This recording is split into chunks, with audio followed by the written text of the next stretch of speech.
Boa noite, pessoal. Tudo em paz? Tudo tranquilo? Espero que sim.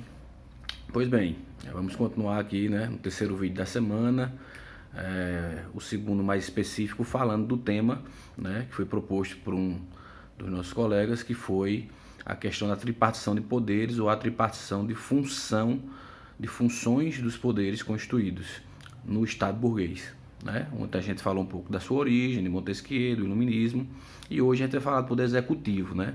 Eu não vou seguir a ordem, né, exatamente da Constituição Federal, mas aqui a ideia é dar noções básicas do poder executivo dentro do Estado burguês.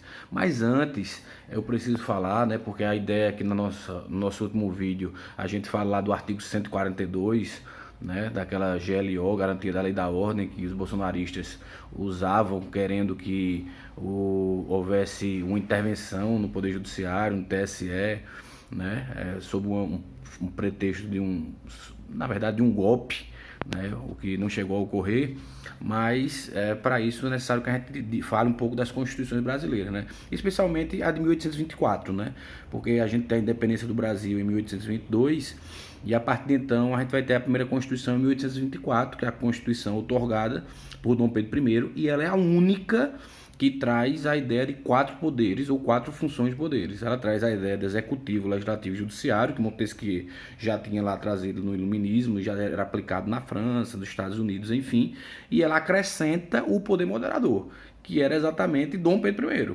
Dom Pedro I, o imperador, ele era o poder moderador. Então, a única Constituição brasileira que traz a ideia de poder moderador é a de 1824.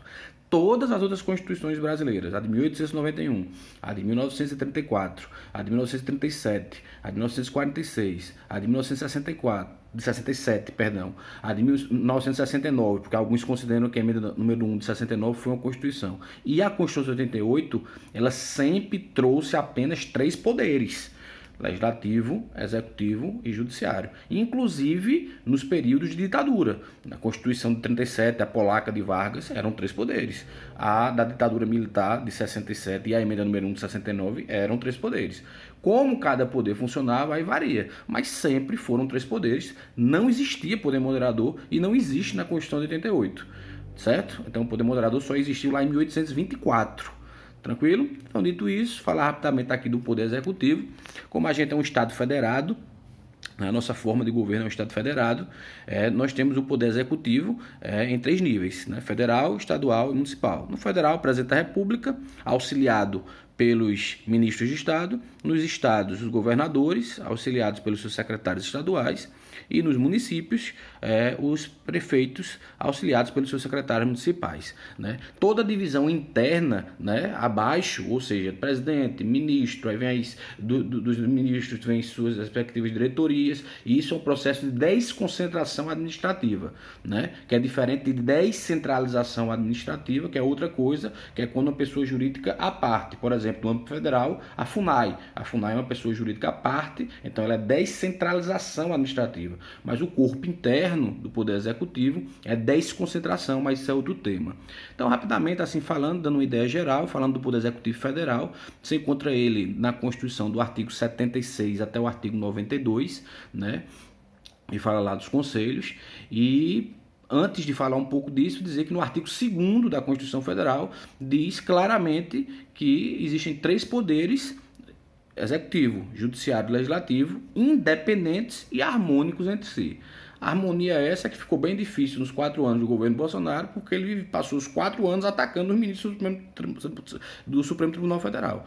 Então, é bem complicado isso. Pois bem, o Poder Executivo Federal ele é formado pelo presidente e o vice-presidente da República e pelos ministros de Estado, né? As suas funções, basicamente, é estabelecer políticas públicas através dos ministérios, não é isso? E também sancionar e publicar leis simples e leis complementares, bem como vetá-las. O veto do presidente pode ser derrubado no Congresso, não é isso? E também medidas provisórias e decretos, certo? Ele é que é o responsável pela questão legislativa nesse ponto. Tranquilo? Então, para não me alongar muito, para não passar dos 5 minutos, é isso. Um rápido histórico da questão dos poderes constituídos nas constituições brasileiras, né? Lembrando que o poder moderador só teve lá em 1824, e falando rapidamente do poder executivo da Constituição de 88. Amanhã a gente fala do poder legislativo. Valeu!